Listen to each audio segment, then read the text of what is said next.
નમસ્કાર, આપ જોઈ રહ્યા છો સ્પાર્ક ટુડે ન્યૂઝ। નડિયાદ મહાનગરપાલિકા બન્યા બાદ કોન્ટ્રાક્ટરોના નાણાં અટવાતા કોન્ટ્રાક્ટરો પરેશાન બન્યા છે। ગત ડિસેમ્બરની અત્યાર સુધીના બિલો અટવાયા છે। બાગ બગીચા, ગટર સફાઈ, પાણી, રસ્તા, સ્ટ્રીટ લાઇટના કોન્ટ્રાક્ટરોના બિલો પાસ નથી થયા। બિલો પાસ નહીં થતા કોન્ટ્રાક્ટરોની સ્થિતિ કફોડી બની હોવાની ફરિયાદ છે। મહાનગરપાલિકાના કમિશનરને રજૂઆત કરવા છતાં બિલ પાસ નહીં થતા છેવટે વહીવટદાર એવા જિલ્લા કલેક્ટરને રજૂઆત કરાઈ। અમે મહાનગરપાલિકાના તમામ કોન્ટ્રાક્ટર છે। મારું નામ કેતન પટેલ।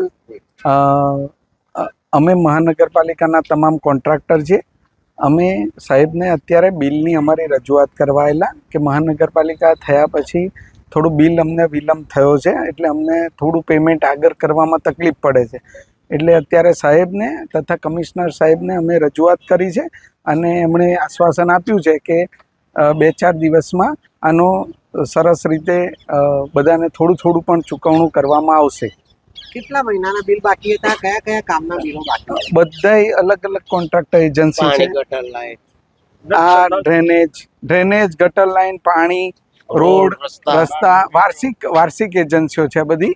અને બધાના નગરપાલિકા ટાઈમથી થોડા બિલ બાકી હતા અને થોડું આ 9-2.5 મહિનાથી આપણું કોર્પોરેશન બન્યું ત્યારથી બાકી હતા।